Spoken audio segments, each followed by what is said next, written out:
Welcome back to the Real Stuff podcast. Today we have an OG YouTuber on the show, Natalies Outlet, or you might know her from her YouTube channel called Natalies Outlet. She was a YouTube phenomenon back in the height of the YouTube sphere. I still consider her to be a YouTube phenomenon. And she gets incredibly real with us in today's episode. She even shares some of the wild rates that she was able to charge brands for sponsored content on YouTube during the height of that golden age. I talk all the time about creators who maybe have these huge followings but don't know how to monetize it and can't make a lot of money, and then smaller creators who have very small platforms but who bring in a ton of revenue. And Natalie is just a prime example of a creative machine with a huge social media following who has really, really figured out how to turn this into a business. She opens up on the show today about all things money. She shares how much she makes from her business, all of her different revenue streams. She really gives us a lot of info that you probably are always wondering about creators and successful YouTubers, but nobody ever talks about. She runs multiple YouTube channels, a weekly podcast. She's gone on tour, and she has reached billions of video views in her career online. Today's conversation is so juicy, incredibly authentic. She even opens up about her sister and a major hardship that she went through. If you followed Natalie, you probably know what I'm talking about, but if not, you will hear what we're talking about inside. A quick reminder to watch on YouTube where you can see the facial expressions and the body language as we have this conversation. One of my favorite recent reviews of the show from someone named Christina Marie B says, if you listen or watch the YouTube version, I promise you'll be entertained. Lucie puts such thought, intelligence, and care into her episodes, and I can't wait to keep being a dedicated follower. Thank you, Christina, and thank you to all of you for being here. Remember, if you're loving the show, please leave it a 5-star rating or a written review on Apple or Spotify. I am reading them. They mean the world to me, and I will be reading a review of the day in many episodes moving forward. Also, as you're listening today at any point, if you find something insightful or interesting, please take a screenshot of the moment, like showing the time code of where you are in the episode. Share it to your Instagram stories, tag the show, tag me at Lucie B. Fink, and tag Natalie, and we will do our best to repost your stories. Okay, let's get into it. Here's Natalies Outlet. I don't know if you remember at VidCon, this feels like full circle. You interviewed me. I remember, of course. I loved your show, like in Refinery. I was such a big fan. So this just feels full circle, doesn't it? It is full circle. And I remember meeting you. I remember interviewing you and looking at your platforms and just being like, this is a YouTuber. Oh my God, that's so sweet. And it's been interesting because I think the term YouTuber has been something that I've never resonated with, which is so interesting that you think that. And it's been kind of like not like a battle, but almost something that, I haven't been able to fully resonate with that term. And I do want to get into that because I noticed, I don't know if it's more of a new transition on your feed, but I have noticed recently that you have made this major shift towards spending time offline and not being on social media. And that is slightly ironic for a full-time content creator. Isn't it, though? So would love to get into this. And I think first, why don't we have you start off? I'm not even going to ask you introduce yourself as who you are online. Just tell us who you are as a human. Oh my God, I love that. That's such a sweet question, honestly, because, I always have this whole spiel of like I did a Forbes interview the other day and I was on Monday.com and just looking at my templates. It's like, hi, I'm Natalie. I'm a lifestyle creator. I'm a self-inflicted tremendous show. I have this whole spiel, right? Yep. So you asking me that is it's very sweet. So I would say if I were to just take a step back and look at who I am, I'm a very warm, very shy person, actually. So it's very also ironic that I fell into all of this. I have a lot of friends from high school who just messaged me and they're like, wait, weren't you that really shy girl that was always in the back of the class? I was always very creative, always very imaginative and artistic. And I still think of myself in that way. I know from VidCon and also from interviewing a bunch of creators that many content creators who show up online as these bubbly, outgoing people are actually very introverted. It's ironic I'm wearing my extroverted introvert, or actually this is my extroverted extrovert sweatshirt. Is that your merch? This is my merch, and I can't decide if I'm an extroverted extrovert or an introverted extrovert. Okay. But I know I have extroverted qualities. That's all I'll say. I find it very interesting, though, that a lot of content creators are actually very introverted and shy, yet they show up on camera, and that is their safe space. Is that how you feel? Exactly. No, 100%. Like, I feel that, it took me a long time to warm up to a camera. Being on camera for me was not like a natural thing, but just, it did feel like my safe space. I mean, Natalies Outlet basically was started out of a creative outlet for myself, right? And I actually, I never purposely put an apostrophe in Natalies Outlet, which always is such an issue with tax stuff, I might say, because everyone's like, Natalies Outlet, it's your outlet, right? But it's no, it's everybody's creative outlet, and that was always the ethos behind it. I wanted it to feel like a safe space. You've grown this huge platform. You have millions of followers across your social media sphere. And when did you make this big leap to encouraging people to spend time offline? What happened recently that sort of pushed you in this direction? Oh my God, so many things. Honestly, I feel like I've evolved more offline than I have online, which scares me a little bit, to be honest, because I don't know about you, but sometimes I find myself trying to break out of this almost persona that I've built for myself. And it's actually within this year, one of my whole things is to not try to capture so much attention, just because I feel like my own attention has been constantly robbed. You go back to some of my most viral videos. I mean, I have videos in the 100 millions. That's insane.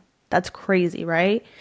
And I do feel it was during that time that certain topics were, trending or whatnot, but there was also just a lot of thought and strategy behind all of those videos. Whereas now I feel like I'm trying to show up as myself a little bit more. And that's always kind of hard, to break out of that. I don't know if you felt like that, because I know you were in Try Living with Lucie. Yep. Was that you, or I don't know, I always kind of feel a little of an outsider when I hear certain creators say that they are who they are on camera as they are outside of the real world. I've never been able to relate to that. Well, I will get into my answer to that question, but just to sort of backpedal there, I'm curious how that felt inside of you as you are showing up online, growing this audience, people are coming and commenting and thinking they know you, and I'm assuming you ran into people in real life. How did it feel to be going through the world kind of knowing that who you're showing on social media is not exactly how you feel on the inside? Well, I've been very fortunate that I have created those boundaries for myself because I work with my husband, right? And so I just remember my first year of marriage was not great. It was really, really bad, actually. And Dennis and I, we were so in love. Everything was great, but just the dynamic of work and that work-life balance was not there. And I quickly caught on to that, and I was like, this is not, it's not worth it. This is not the life I want, because, while the numbers were so great and it all seemed very successful, behind closed doors, it wasn't. And I struggle with this actually till this day. I feel like sometimes when my online life is so wonderful, analytics says it's great and people are subscribing and you're getting sponsors, I almost feel like my real life isn't in line. It's not balanced.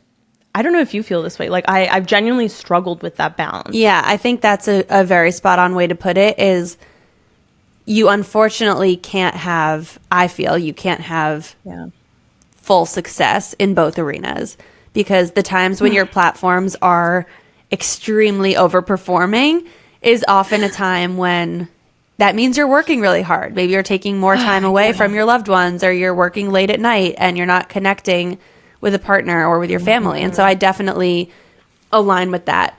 To answer your question, and I don't in any way want my answer to make you feel isolated. I've talked about this a lot, actually, on my platforms, and I feel like I never felt like I had it in me to show up on social media in a way that was much different from who I was. But then again, just to caveat this, the who I am on the inside, I feel is more conducive to having the job we have. So Okay. I genuinely feel like an extroverted extrovert. The only reason I would say introverted extrovert is that I like to stay in and bake cookies rather than going to a bar. But Hey, I love that I'm too. very much I'll join you. extroverted. To me, it almost feels like playing a role, like being an actress, and I'm not a trained actress. So I don't want you to feel isolated because you are absolutely not the only creator I've heard from and spoken to that really does show up differently. And I think it's actually a question of, in some cases, you know, not everyone has the extroverted extrovert personality, but they can still make a job out of it by showing up as if they're going to work every day. Like, it doesn't need to be 100% you. You know, I took one of those exams. It's like one of those psychology exams. I am like that 1%, like the INFJ. Oh, yeah. Like that really like to the side, like, you know, like the weirdos type of. I started when I was basically 20, and now I'm about to be 30. So it's like 10 years online, like 10 years of growing, and, you know, 10 years of just like learning how to manage people and all of these things that I really, I never had experience in. As you're going throughout your day and you're now doing your full-time job and being a wife and just navigating throughout the world, what would you say is kind of the number one thing that weighs on you, that kind of causes you the most low-grade stress throughout the day? Oh my gosh. I think this is like, it's such a, I think, an odd thing, but also something that now that I've spoken to a lot of my friends, it's just my parents aging. Like, I always remember my worst nightmare as a little kid. Like, I would stay up crying and I'd be like, I'm so scared for you guys to like pass away. Like, it was just my biggest fear. First things first, I want to ask, is that worry and fear and stress about your parents something that you have communicated with them openly about? Yes, I have. Yeah. And they're, you know, it's a part of life is really what they tell me. Like, my parents, you know, they left Colombia at a very young age. They came here to actually Chicago is where I'm originally from.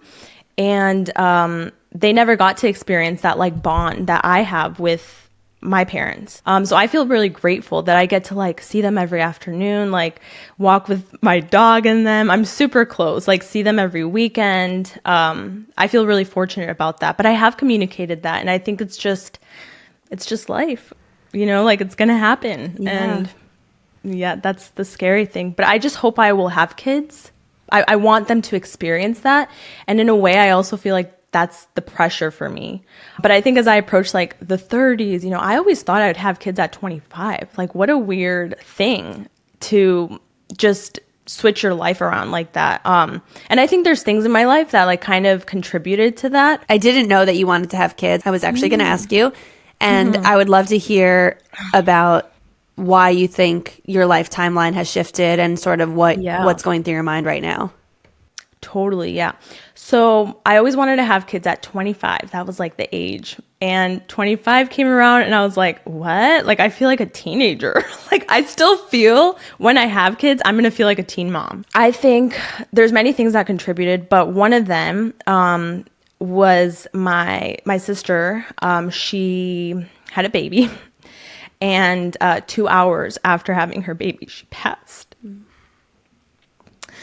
So that was, oh my God, I didn't think I'd still get emotional. Like, it's been 2 years and my sister now has a baby and she's very happy and whatnot. But that shifted everything for me because, yeah, well, first I couldn't bear the thought of being pregnant before her because I think like that would have just, it's such a weird thing, you know, like you hear a lot about like women who have had loss, and when you hear somebody else is pregnant, it like, you know, it hurts. It hurts the woman who has had a loss. But with, you know, my sister as well, you know, she had such a healthy pregnancy. And the baby was 8.5 pounds, you know, and she was a beautiful baby. And so to never really have like answers on why that happened, like even during the autopsy, it like scared the crap out of me. It still scares me a lot because it just like doesn't make sense, I guess, you know? And I think like it brought up a lot of like, what is grief? I had never experienced grief in my life until she passed.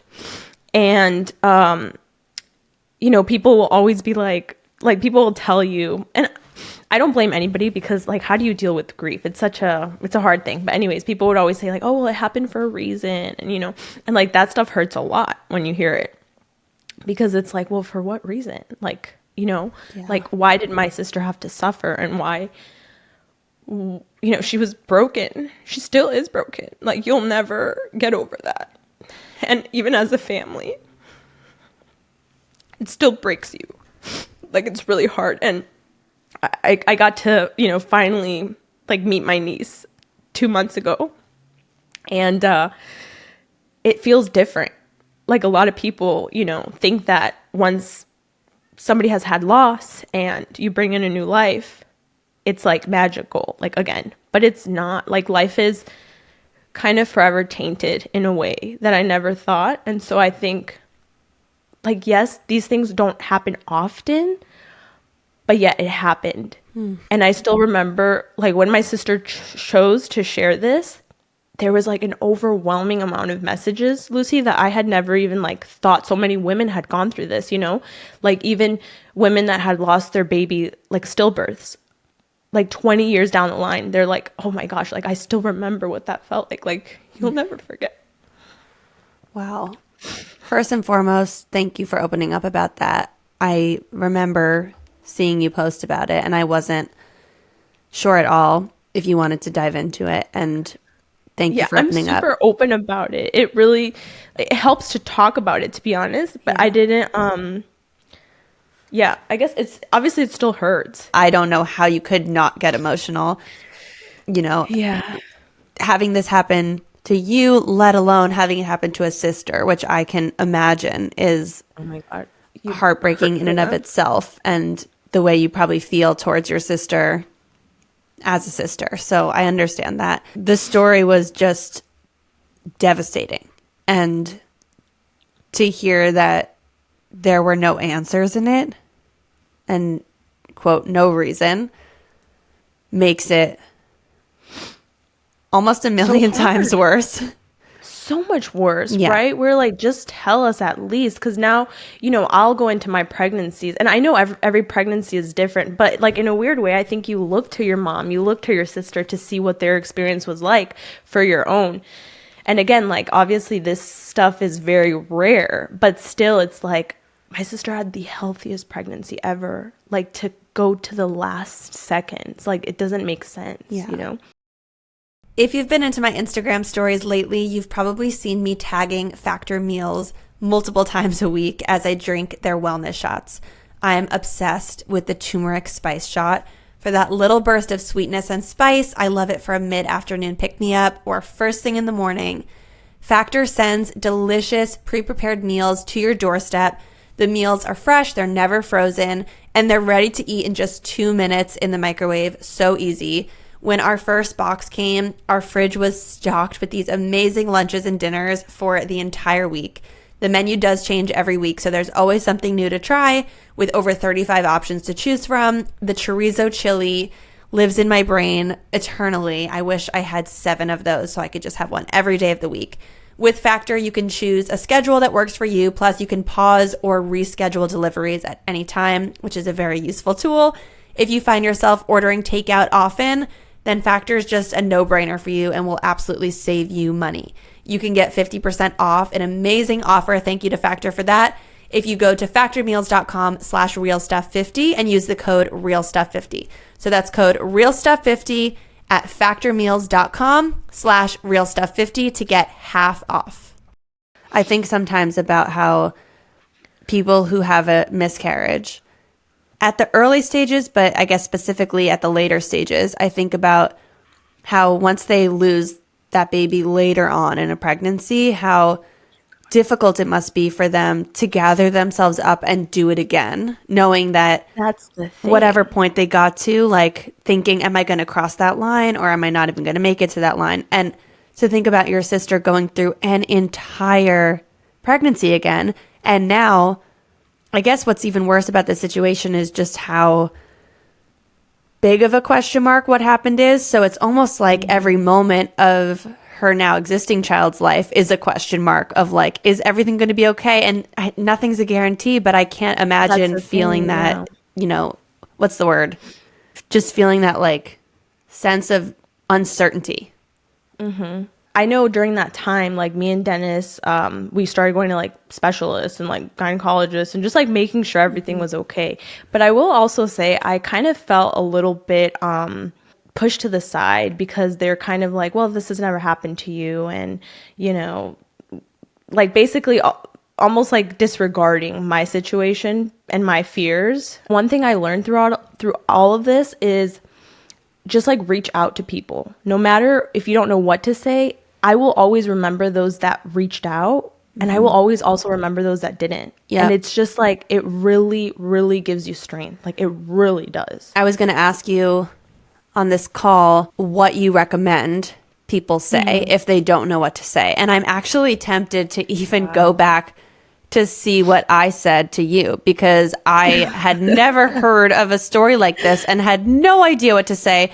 And I even am curious what I said, because there's no way it was the right thing, quote, right thing to say. Well, I think it's just like being there for them, like just acknowledging. In a weird way, it's almost like you want to just be acknowledged for what happened. Right. You know, and really no amount of words helps, but it just makes you feel supported. I felt bad all of a sudden for all the people that I never showed up in their lives. Like if their dad passed away, or like I never sent a message, but it really goes a long way. Like it really does. It makes you feel seen. And, you know, I can relate to that with my breast xplant story.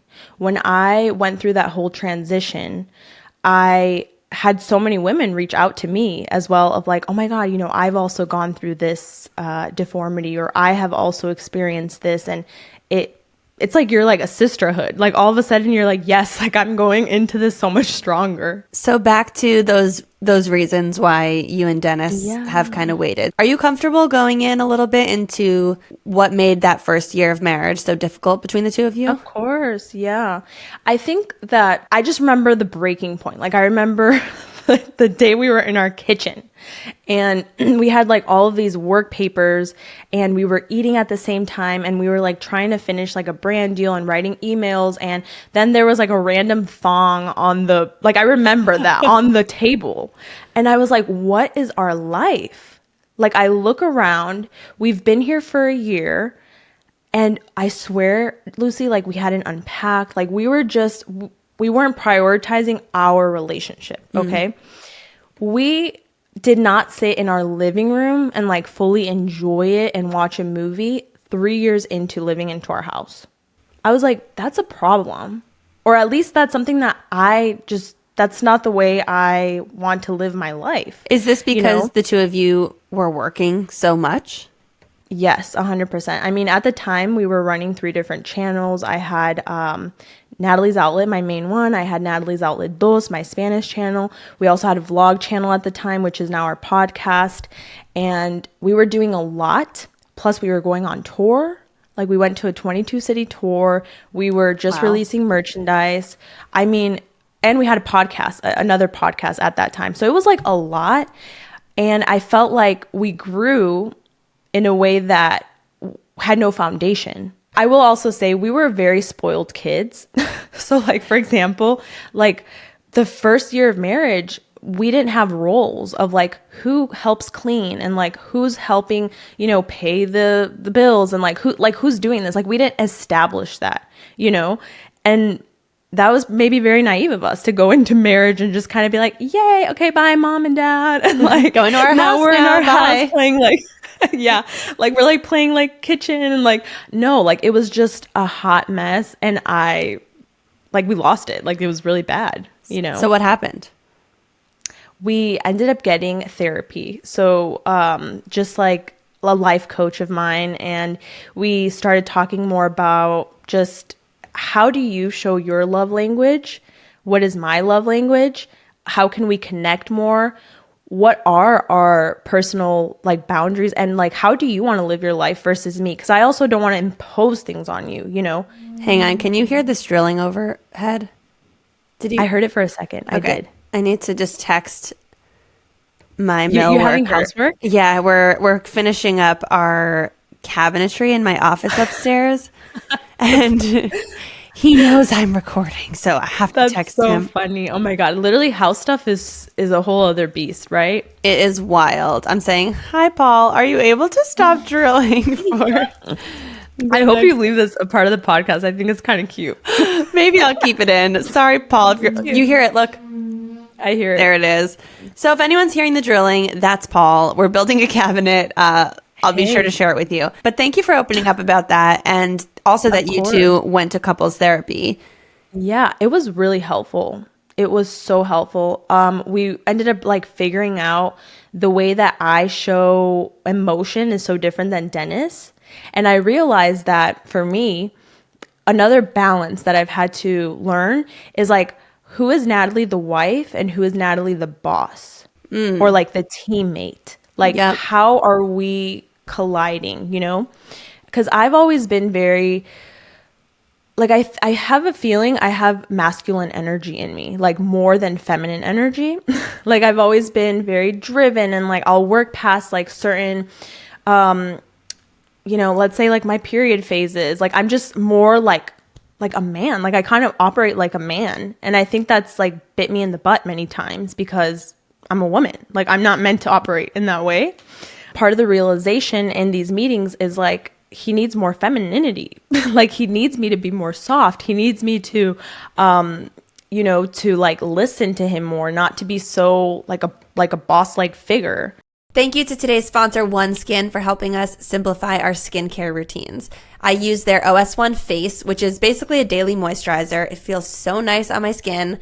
I also use their OS1 Eye Supplement, which is perfect for those delicate areas around the eyes. I shared these products with my mom. The last time she came over, she actually stole them. I had to take them back, and she's been raving about them too. So I'm going to be getting her some of her own soon. OneSkin was founded by 4 PhDs dedicated to skin longevity, and it proves that you don't need a complicated routine in order to achieve better looking and healthier skin.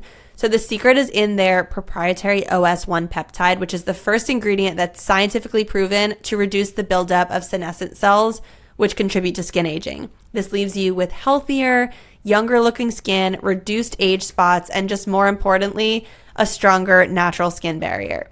If you want to try OneSkin and improve your overall skin health, you can get 15% off their products using code REALSTUFF, one word, at oneskin.co.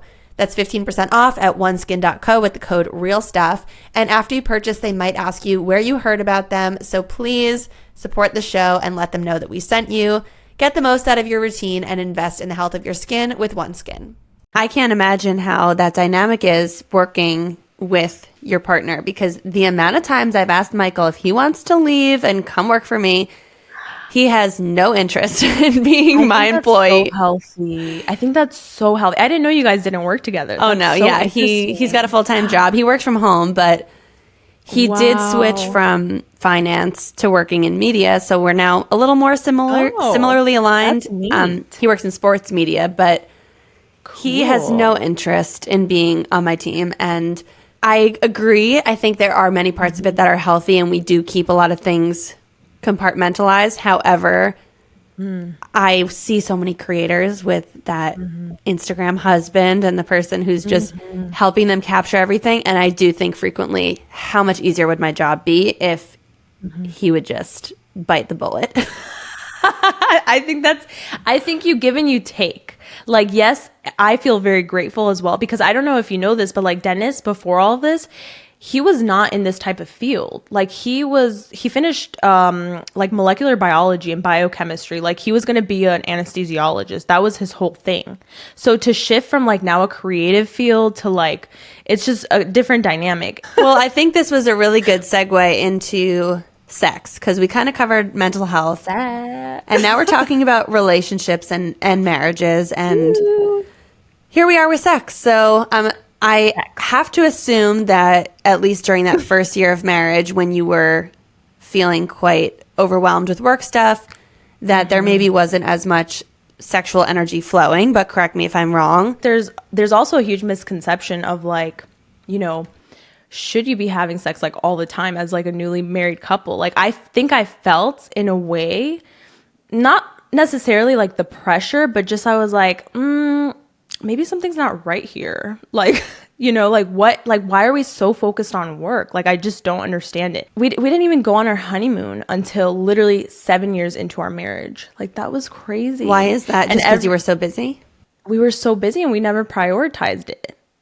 And I think about what is that next phase for us? Like it's obviously kids, you know? I'm very interested in like what that dynamic is going to be. And we even started talking now, like on, you know, what will our roles look like? That's such a scary thing as well. Like I have so much to learn from you in terms of motherhood and just how do you balance that? And it's a whole other like dimension to your relationship, right? Yeah. And I mean, there is a lot to dive into there because I could take this conversation down the route of who else is on your team besides Dennis. You have more support than just the two of you. But I think we will get into that in the money section. Okay. Here with sex, I want to hear about what your relationship with sex was like when you were growing up. Was it talked about openly in your family? So my dad, very conservative man, like extremely conservative, but yet he was always the kind of dad that was like, hey, if you ever need a bra or if you ever need like period supplies, like sweet. I'm here. It was really sweet. Yeah. Because from what I heard from my mom's side, you know, my mom had now I'm saying really conservative, like Colombian dad, you know, man of the house, very machista, what you would call, and just like different roles, different times. And she was like, I want to be your best friend. So she was super open. Like she would tell me about like her sexual experiences. And, you know, I remember telling like my ex-boyfriend at the time, just how open my mom was. And he was like, what the heck? Like your mom told you like how that felt? And like, I was like, yeah, like don't all moms do that? So my mom was very open. And so I always just felt very like at home. And how old were you when you had your first sexual encounter? I was 17. I was going to say that I think it's going to shock a lot of people if they're listening and they follow me because, you know, I'm Christian. And so, well, I've opened up more about my faith. It's been something that I've struggled. I'm not perfect. And matter of fact, during 2020, it was like the first year I ever really opened my Bible and like started reading, and I started creating content, like Christianity content, faith-based.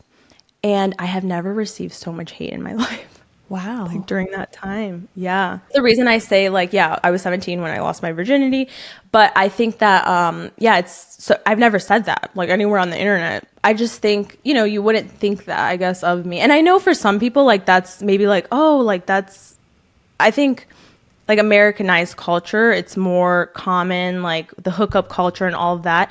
But for me, I always grew up just not really thinking of that or abiding by that, if that makes sense.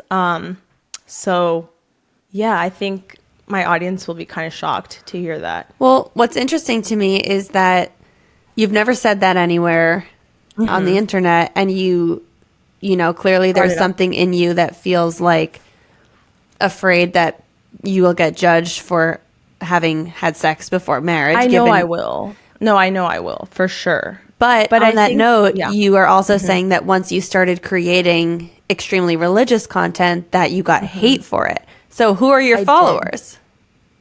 Well, the thing is, it like varies, right? I guess where I wanted to go with this is I did regret it.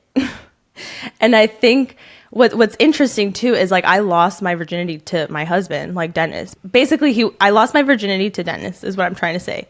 And a lot of people wouldn't be like, oh, I regret losing my virginity to the man I married. And yet, even though I married him, I regretted it is what I'm trying to say. I hear you. And I also want to call out for anyone who's listening who might be a hater after hearing this, as you're saying you're going to get. I mean, I'm not religious, so I don't fall into this bucket, but I too lost my virginity at age 17 to my now husband, who was just my boyfriend at the time. But it's interesting because growing up not Christian or not with the same values and beliefs that you are saying you had, grew up with. I had not a drop of regret about it. Did you tell your parents, or at least your mom, that when you did it? No, I never did. No. So that's kind of like the thing with, I had that relationship with my mom, but I kind of chose to not. Even earlier when you were like, is there any question that you don't want to answer? I'm like, well, like what turns me on? Like, I don't really even know. So I remember I went up to Dennis and I was like, hey, like what are my turn-ons? So we started talking about it. But I think that it's just like between me and him, like we're kind of secretive in a way that it's just between us. Right. I don't know how to explain it. Like, for example, if I ever got into a fight with him, it's not something I tell my close friends. Like, I just don't talk about it. It's just between me and him. And that's kind of like the agreement, or I don't know what, like the love or boundaries, whatever you want to call it, that we have. It's like our relationship, But yeah, Lucy, I did regret it. Does your mom know about it now? Or is she going to find out from this podcast? I never, who knows? Hey. Hey, Mom. No, I think they knew. I mean, at the time, like I was traveling for a lot of different events and like Dennis was always with me and like, like my parents had to be naive. You know what I mean? I totally align with keeping things between the two of you in a relationship. And I actually was with my husband when I was a teen as well. We met in high school, and I remember very early on in our relationship kind of having this inner dialogue with myself of, I think I'm going to marry this guy. Like, I want to marry him, and I think that is where this is going. And I feel so proud of myself now in hindsight, because I feel like I had the foresight at age 17, 18 to know that I don't want to get into a pattern of, if I have a problem with him, going to my friends and telling them any flaws that he has. I felt like I want to establish early on in our relationship that if I have a problem with him, I'm going to go to him. That's between us. I don't need to be gossiping to my friends about him. So I respect that. I align with that greatly. Yes. And I really do think that like differentiated a lot of our relationship versus the other people that I was with, because I didn't have anybody else's opinion about him in that way, about the things that only were my perspective, if that makes sense. Because that stuff really can influence you. And also it can make you bitter. And, everybody's perspective is so different. So do you still regret that at 17? No, I don't. No, like now, like in hindsight, I don't regret it. No. So after that first year of marriage, and after you guys kind of see your counselor and you get into more of a flow, did you notice that your sex life changed in a positive way?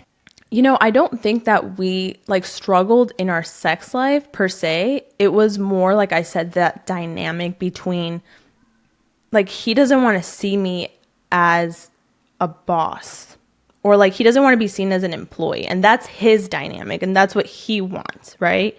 Whereas for me, it was like about shifting the conversation to, okay, we're a team. And you're right. Maybe there are moments where I am too focused on like the target, and maybe I need to take a step back and realize like, hey, honey, yeah, you're right. It is lunchtime. Like, let's go like unwind. Like, hey, like maybe let's, cut the day here.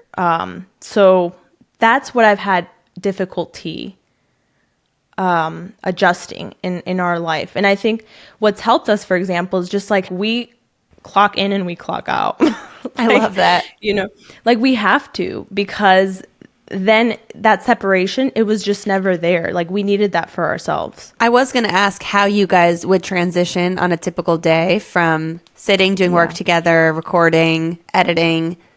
Yes. And then all of a sudden you're in the bedroom. And I wonder if when you are working together with your husband, are there any stolen glances and subtle touches and butt squeezes throughout the day? Or is it like, that's inappropriate, we're at work?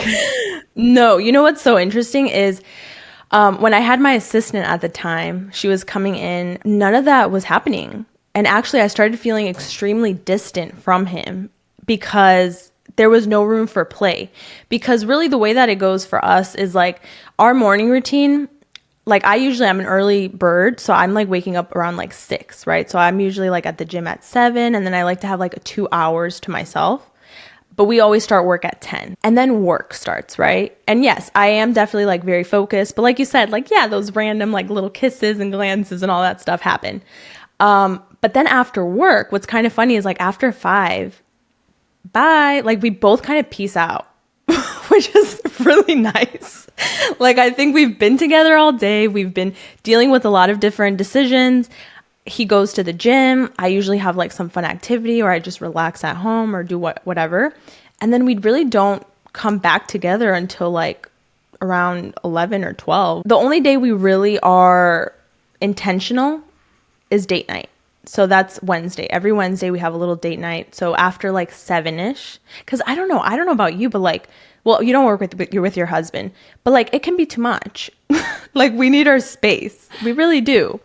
And like I don't mind him just playing Xbox and like being with his friends and, you know, all that stuff. And I also need that time to just be, I think, you know. I think it really is interesting, the different dynamics between couples that work together and saying they need space. Tell me about yours. Yeah, I mean, what's that like? It's almost opposite, where it's like we need time together. We both are off during the day. I mean, we are lucky enough that we work from home. So we both are in the same house. Usually he's upstairs, his office is upstairs, and mine is downstairs. And if I'm podcasting, I'm even lower downstairs in the basement where I am now. Oh, I like that separation. We are almost like ships passing in the day. I'm not going to say the night because the night is our time to come together, but we float to the kitchen sometimes around the same time to grab lunch and pull our lunches together. Sometimes we'll run into each other filling up water bottles.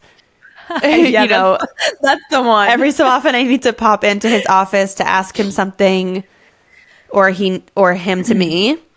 But really, like, the day ends, and also our situation is so different. We have a baby, but the day ends, we regroup at 5:30, which is around the time that our son's nanny is like wrapping up to leave. So we come down together.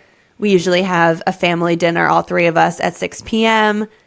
Then we like I love that. Tag team our nighttime routine of bath time. One of us is cleaning up, tidying up the kitchen and the living space while the other person's doing the bath. And then we meet in Milo's room and get him ready for bed together. All the way up until like 2 weeks ago, we used to do bath and bed together, like the three of us. And we realized, I mean, it was lovely. I don't regret it, but it was like, we need to switch off with this, because one person needs to be able to like be doing their own thing, or someone needs to be doing the house stuff, like the cleaning of the kitchen or the cleaning up of the space, so that after we're done putting him to bed, we're not then running around for another half hour cleaning and doing the closing shift. Gosh. I'm curious, do you guys sit down with each other once a week and maybe like plan out the week, or do you have anything like that? I'm the one like, this needs to get done and this needs to get done, and like I keep it all on a running list. We implemented Marriage Monday because of that, and the reason we did Monday too is because when you do it on the weekends, it just feels like such a drag. Like it really does. On a Monday, it's good. You kind of, you know, get situated for the week or whatnot. One thing that we do have that sounds similar to that is I created this Google spreadsheet. It was mostly surrounding parenthood, but I guess it applies to just any married couple. And the idea is like a mental load tracker. I realized that going into parenthood as the mom, I was definitely feeling like there was this invisible mental load, while we maybe were very 50-50 with hands-on taking care of Milo. I mean, maybe even less than 50-50 in that Michael was maybe more hands-on with the physical caring. Like, I think he changed way more diapers. He did the morning wake-ups. He was more involved with certain moments. But it was the mental stuff that was weighing on me that I felt like only as the mom was applicable, and maybe that's an us problem, maybe that's society. For example, once we hired a nanny, I was the one who just fell into, well, first of all, I was the one who found the nanny. I had all these, I had a whole mom community that he did not have as a dad. So I found our nanny through that community. I was the one liaising with her every day of what is Milo going to do? What are we feeding him? Every single one of those 25 mom friends, has kids that were having birthday parties that needed gifts. I felt like as the woman, I was doing a lot of like oh my God, this person has a birthday. Okay, he just shows up and suddenly there's a present. Like, hello, like you weren't a part of this conversation. Like, why? You know, why do I have to be the one in charge of that stuff? So it's very interesting. And then the list, I got it from my life coach, actually then goes into like once you have kids, like who is, you know, getting their doctor's appointment, who is in charge of like all of this nitty gritty stuff that is a part of being a human being. Like, it's a lot. So once Dennis comes home and you two slip into bed at 11 p.m. No, it doesn't happen, Lucy. It doesn't. I fight him to get off of Xbox. Like this is the other phase of our relationship where it's like, handsome, like I need time with you. Like we need to, like what's with the boys? Like that's it. Like it's enough. You know, like I hear you guys screaming all night, like cool. You told me you don't know what turns you on. You know, yeah, like I literally had to ask him. I was like, what turns me on? Do you consistently have an orgasm during penetrative sex? No, not consistently. What percentage of times would you say it works out for you? You know, so when I did ask him what is a turn on, he mentioned to me that like I'm a very slow, like to get into the moment type of girl. And it's true. The way he has to, like romantic gestures. It's like all of those gestures. Like I think I'm a little bit like a diva in that way, like where you have to like formally tell me this is a date. I think when you've been with someone for so long as we have, it's been 13 years, it's like you have to switch things up. And you know, how do you do that? And for me, it's like it's creating moments. Right? So I've been dying for him to take salsa classes with me, like dying, like begging him. I'm like, please just do it. And for me, that is like a gesture of like love. And to me, that is like a turn on. Maybe it's not like as kinky or whatnot, but like for me, you know, that's the stuff that I'm like really into. I guess I'm kind of like a little romantic. It's so important, especially when you've been with someone for so long, you know? And I sense that you're evading my orgasm questions. Oh, no. Leave it in. I think it's super interesting. As the viewer, I would be very intrigued. Like it just, yeah, it doesn't happen that often, to be honest. Very rare, you're saying. Very rare. Yeah. Especially like vaginal penetration. Mm-hmm. I think I'm more like clitoral. So I think that's the other thing where like toys are very important for me. Mm-hmm. And when it comes to, that other type of penetration, vaginal, it's just like, it's a lot harder for me. So when you're having vaginal sex, do you use a toy almost every time? No. Have you tried that? We have, yeah. I can't speak for Dennis, but I think that it takes away from the moment for me. Like I almost feel like he'll never say it, but I almost feel like it's almost like every time. Like I remember going through like a period like that. And then I just felt like it was distracting. It almost felt like it was all about me. Have you ever tried to distill down the times that you are having penetrative sex and you do have an orgasm? What about those times? Is it really when you had the longest foreplay and he was being super romantic in the day? It is. Well, it's not so much about like the day. It's about the buildup, I think. Right? It's about like that desire. Like, again, we're with each other every single day. So it's just, and it doesn't take that much. Matter of fact, like the life coach that we spoke to, she specializes in sex. But I guess the more I speak to you, I realize that it's something that I'm more open to versus like my husband. Like I'm almost here trying to like think like, would he be okay if I'm saying this? Is Dennis your only sexual partner? Yes. So correct. As is Michael to me. And because of that, and because I'm so open with sharing that, I find it difficult to open up about sex in a way that's just me being general, because I'm obviously talking about Michael. I've only had sex with one person. And I think that is where it comes from. It's kind of like, how would he feel? I mean, even before the podcast, he's like, I'm going to listen to this right after. Like, well, once it's live, like I'm gonna listen to it. So I'm like, what's he gonna think about that? You know, I value what my husband thinks about me and just in general. Yeah, so. as do I. Hi, Dennis. Hi, Michael. I know you're both listening. But, you know, I'm curious with you, like, what would your percentage be? And, like, how have you made it better or? I've got to say, Yeah. I have a very high hit rate. Really? Well, first and foremost, I love that for you. I feel I have been extremely, what's the word? In tune with my body and how to make it feel good since I was very young, like probably too young.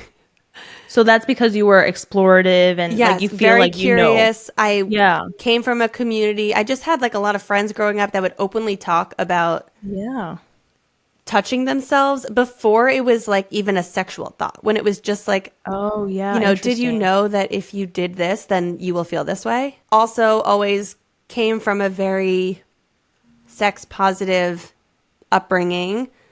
While my parents didn't talk to me necessarily directly about sex in the sense of me having it until I went to my mom at age 17 and said, I'm about to have sex with Michael. Can you get me the birth control pill?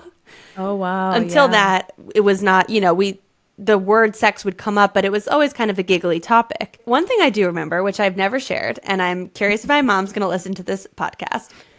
I remember being really young, discovering what touching myself felt like, and not knowing necessarily if it was okay. Not for religious reasons, but for like moral reasons. Almost like something about this must be wrong. You felt shame? I felt shame. Well, I was extremely fortunate because I felt so much shame that I called my mom into the room and felt like I needed to come clean about what I had discovered. My goodness. And I remember being like, I had the normal giggles and jitters about feeling uncomfortable telling her what I had discovered about my body, but I somehow got it out and just sort of phrased it as like is this okay? Is this normal? And my mom, I feel, could not have handled the situation better. She literally just took a moment and was just like, it's totally normal. You're good. Don't worry about it. And then walked out, and we didn't talk about it again. So, you know, maybe there's one side of the equation of it could have been used as a teaching moment. I kind of feel like the way I am as a person with my sexuality, I would maybe use that as a teaching moment in the future with my child. But I know my mom's from a different generation. I'm just so grateful that her reaction was, that's amazing. It's normal. You're good. Don't worry. To go back to that long thread of a thought, I've always felt really equipped at knowing what feels good. And I think also being with Michael and just being so exploratory with him and feeling so comfortable with him as we were really close friends before we ever started doing anything. You know, of course, my first time having sex, I wasn't orgasming, but and there were many times that it was painful or that painful. No, yes. There were many painful times, many times that it wasn't working out for me, but I think I learned how to be extremely vocal with what I need him to do for this to work out for me. This conversation has brought up another realization. I feel like you're giving me epiphany past epiphany. So remember how I said that I regretted having sex with him so like young, right? I feel like whenever we did like sneakily, you know, together, it was always very quiet. We were always trying to like nobody could hear us, right? So I actually recall once we were married in our own home, I was so quiet. You know, so it took me a long time actually to vocalize and to just tell him what I want. So that's why you saying all of this reminded me of like that link of that's why there was always so much regret, because I never felt like I fully was able to like explore us. So I like that you mentioned like you learned how to vocalize that, and it's definitely still something that I'm learning. And I also think just because he's never had any other partner, it's like learning like what a woman likes and all that stuff. Yeah, I mean, so everyone's all four of us here are just learning, and we have one person to learn with. That was a great sex chat. I appreciate you opening up to Dennis and Michael. We hope Lucie. We didn't say anything incriminating. Yes. Okay, Thanks, Lucie. so You're a great interviewer. thank you so much. That brings us to our last stop on the podcast train, which is money. I do want to go back before we even dive into like where you're at today.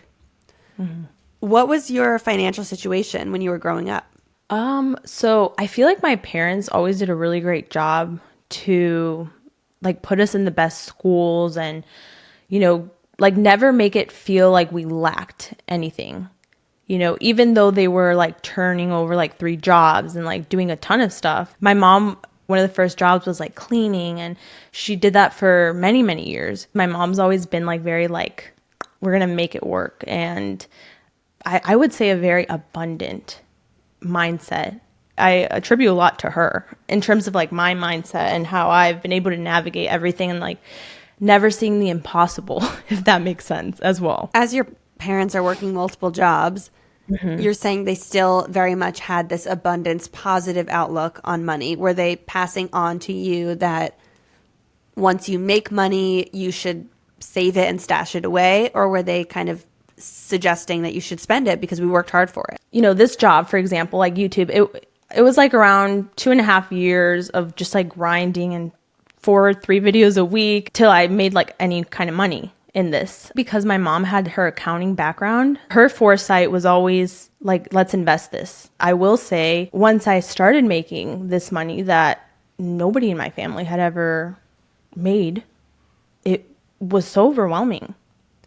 I think money is like a pain point for me in certain areas, because it got to the point where like a lot of people in my family knew that I had money, and they would ask me as a young girl for like, oh my God, this has happened. Like they put all this pressure on me, and I didn't know how to say no. And I think that has really complicated my relationship with money, even now as I'm older and trying to grasp it a little bit more. Even though it took so long, it happened like really quickly and like almost like scarily. How old were you when you started your YouTube channel? I was 20, but I didn't start making money around like 3 years into it, like officially. Like I still remember like my first paycheck, but I think, it really started is when sponsors started coming in, and that was pretty crazy. I mean, I'm sure you probably remember like your first experience with all of that. What was your actual growth like in terms of how quickly you gained subscribers? I recall it was around year 3. It was like a snowball effect. It was crazy. I remember I got a shout out from a YouTuber, Danny, Coffee Break with Danny. And that spiraled me from like 200 subscribers to 7,000. 7,000, okay. And then I recall from there on, it was like 100,000, 300,000, like a million, like 2, like it really just freaking spiraled. I just remember that first sponsor. Like that's what, and then from there it was like, whoa, like what the heck? And I had no power over my finances. Like things just grew so quickly, and I didn't know what to do with it. I was overspending. Like it was pretty crazy. Do you remember how much that first sponsor deal was? For sure. No, I remember. So this was the first one that I got without a manager. So this was for 5,000, right? And I remember I told my parents, and oh my God, we were like jumping up and down. We were so freaking happy. And then I remember when I actually got a manager, I was like literally just shocked looking at the email. I was like, what? For this amount? Okay. And I recall going to my parents, and I was like, you won't believe it. Guess how much? Like, just guess how much. And so my mom was like, for 5,000. I was like, no, Mom. She's like, for 10. I was like, no, Mom. She's like, for 15. I was like, no, Mom, keep going. Basically, we went up to 60. That's how much that was for. That is And that's crazy. that was for one integration into one YouTube Correct. video? Yes. 30 seconds. Yep. Insane. Like I had never seen those numbers. I really rode that wave. So at the height of that YouTube success for you, what was the highest paying brand deal you ever did for like an integration into one YouTube video? So I'll tell you this. I rejected this, which is insane. But I'll tell you why I did it too. This, like, it baffles me. Like, it really does. This doesn't make sense. I've never seen numbers like this again. It was for $350,000. Okay. That's insane for a YouTube video. For one video. For one video, 350. That's insane. And why did you reject this? So basically what ended up happening, I'm not going to disclose the brand, of course, but during this time, I went from posting all of these very colorful, lively videos to I'm going through an xplant. I had a journey. I was sharing my deformity online. I was basically sharing like it was a journey video of like me removing my breast and all this stuff. To me, this was like a freaking documentary. Like if you look at that video, it's like 45 minutes long. Like I was like crying, editing this, like it was a whole thing. And the brand, just as we were closing, told my agency to tell me to remove those videos. Oof. And I said, I can't. Like, I will not. Like, I can't. For me, opening up about my deformity was a very big thing. And then going through this whole process, it was like healing for me. Like, it was.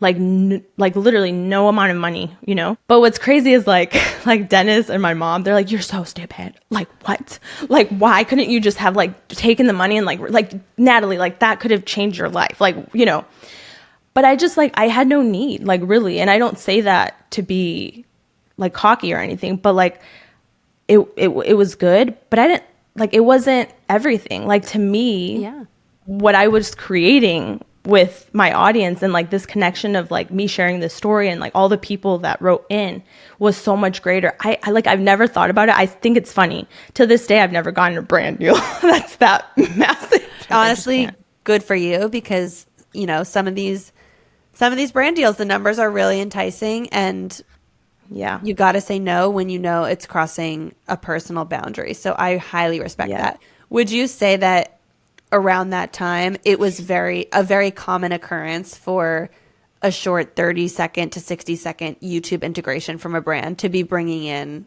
over six figures? Oh, for sure. Yeah. For sure. Yeah. So I have to believe that your business revenue has made multiple seven figures. Yes, correct. Yes. Yeah. Which is insane. Freaking bananas. How does that make you feel?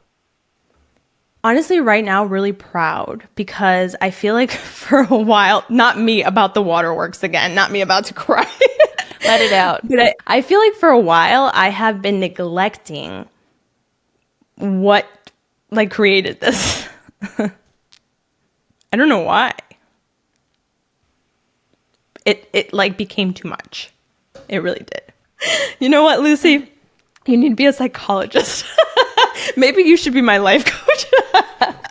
I love listening to therapy podcasts, and there's a big part of me that almost wanted this to sound like therapy. It's so natural. However, I'm not a trained mental health professional, so I can't say that this is therapy. I don't know. I love hearing you open up about this. Obviously, the big kicker with YouTube is brand deals, and that's a really big way to make fast, big revenue for short things. And by the way, at this time, I want people to know, Natalie just said she was getting multiple six figures for one integration in a YouTube video, and your channel was posting how many videos a month?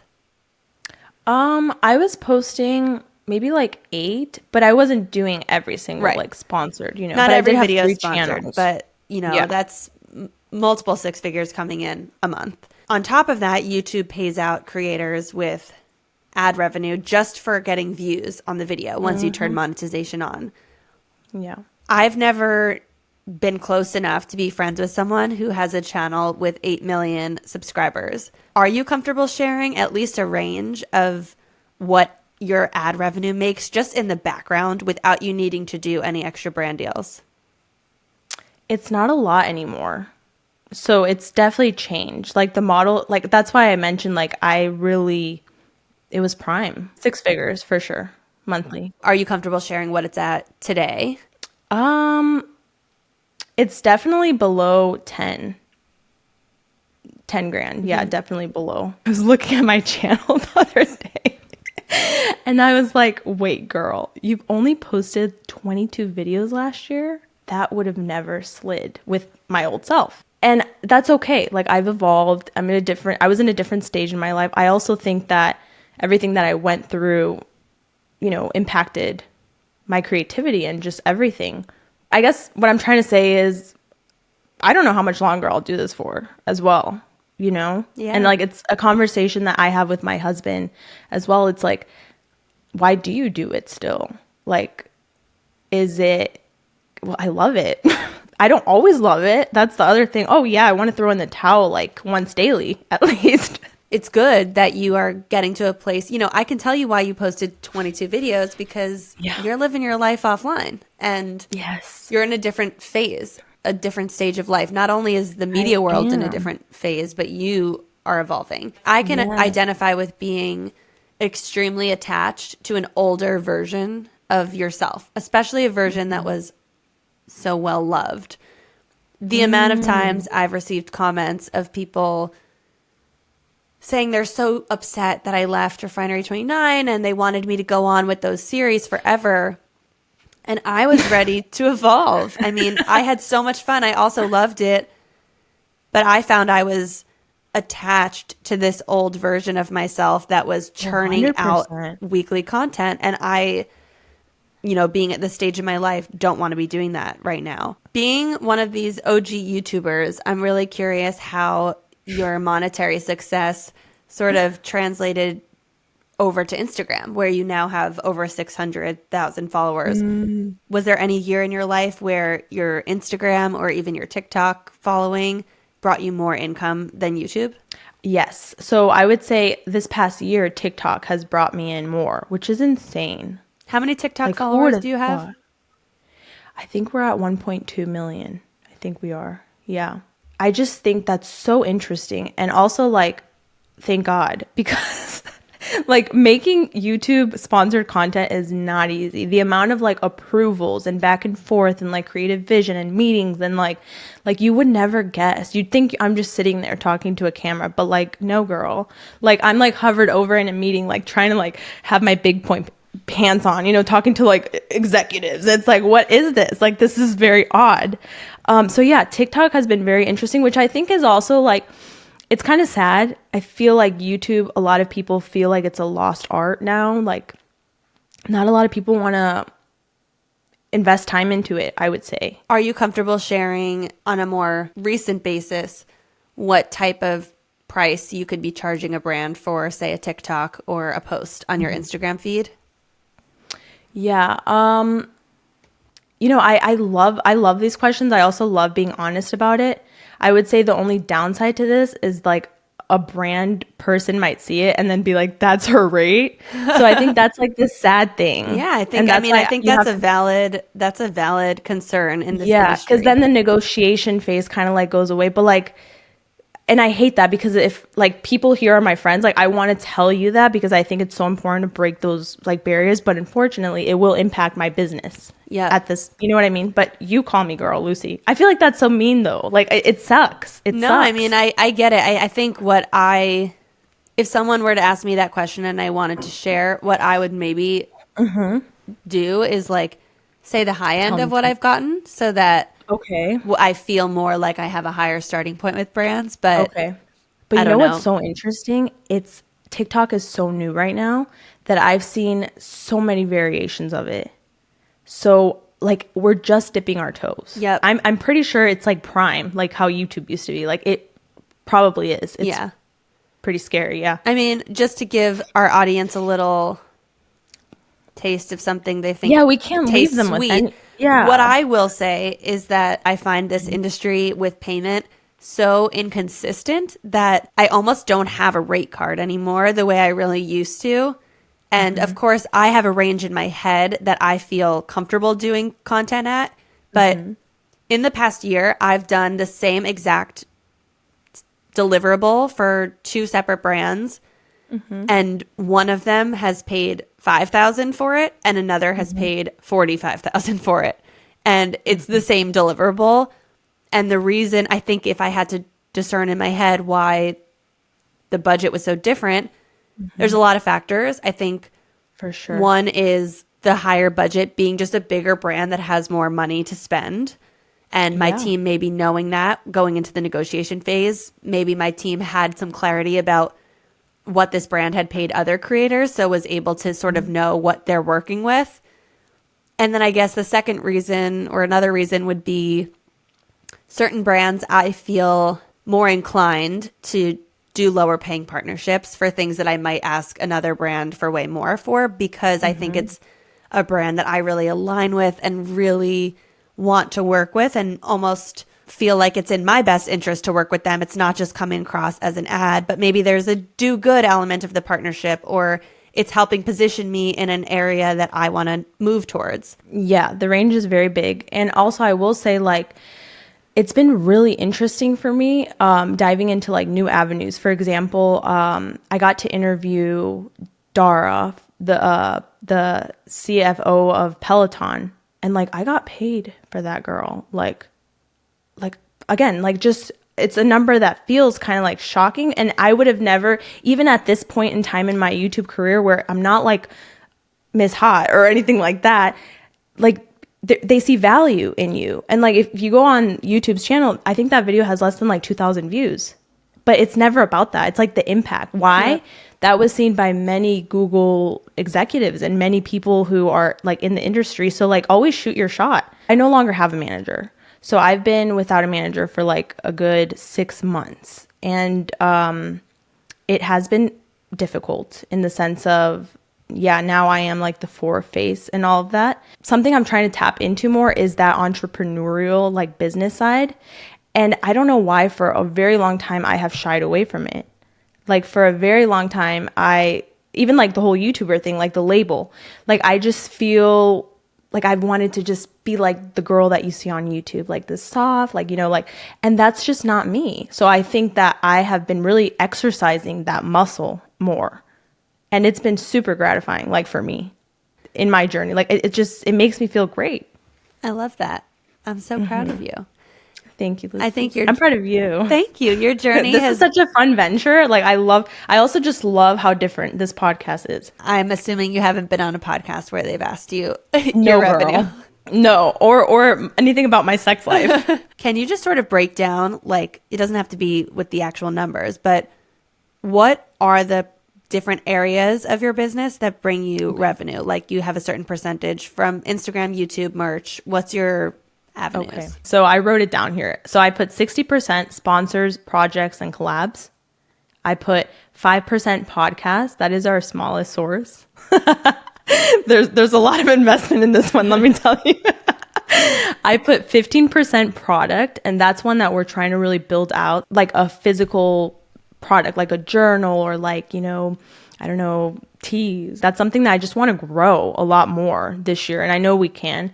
And then 20% AdSense. So that's definitely our lowest right now. Or not our lowest. Our lowest was podcast, but yeah. And now that you have all this money and all these revenue sources, and now that you have absolutely fucking killed it in business.